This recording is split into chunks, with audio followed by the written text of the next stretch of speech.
Hi folks, David Waring here again with InformedTrades.com and today's lesson of the day.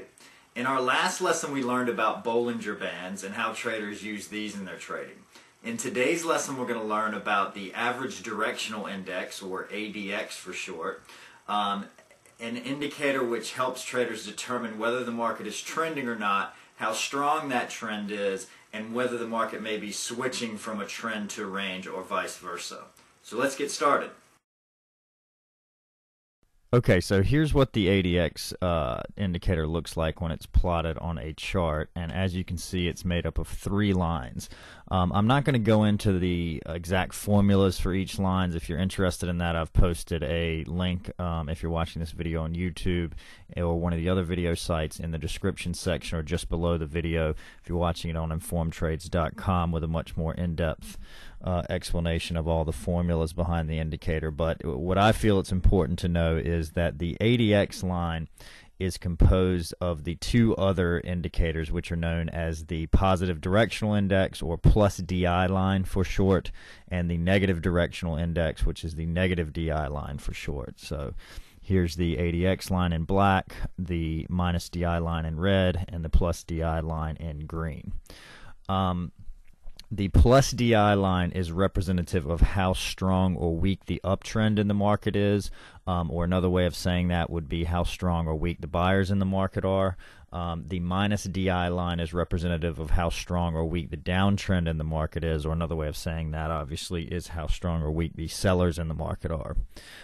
As the ADX line is comprised of both the plus DI line and the minus DI line, it doesn't indicate whether the trend is up or down, but simply the strength of the overall trend in the market. And one of the unique things, and one of the reasons why I really like this indicator, is it paints a really nice picture of both the buying pressure and the selling pressure as two different lines. And then gives you a one line, which gives the overall strength of the underlying trend. When the ADX line is above 40 and rising, this is indicative of a strong trend, and when the ADX line is below 20 and falling, this is indicative of a ranging market. So you can see here it's below 20 and the market is ranging there, and there it's above 40 and the market is trending strongly. And some people will put that, just for your knowledge, some people will put that 40 number at 30 for the strong trend. Some people will say you can start looking to trade trends above 25. There's a lot of debate as to what's the best number to use there. But anyway, one of the first ways that traders will use the ADX in their trading is as a confirmation of whether or not a financial instrument is trending, and to avoid choppy periods in the market when where many may find it harder to make money. In addition to a situation which we're looking at now, where the ADX line would be trending below 20, the developer of the indicator recommends not trading a trend-based strategy when the ADX line is below both the positive DI line and the negative DI line, even if the ADX line is above 20. So here you see a situation where you'd want to avoid trend strategies, or maybe avoid the market altogether, because the ADX line is below both the positive DI line and the negative DI line there, and you can see that there's not much action in the market at all at that point.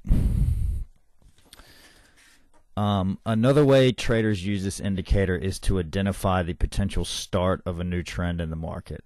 Very simply here, they'll look for a move of the ADX line from below the 20 line to above the 20 line as a signal that the market may be beginning a new trend. The longer the market has been in a range here, normally traders will, when they see that move above the 20 line, the longer the market's been in a range before that point, the greater significance they're going to place upon that as a signal. So you can see here, as a chart of Goldman Sachs, there's a couple months of just real dead range in the market, and then you have a break above 20, and then you have a good trend that results after that. Now obviously you're going to want to confirm with other things. There's no sure thing in the market, and hindsight's 20/20, but there's a good example of one situation where this did work well.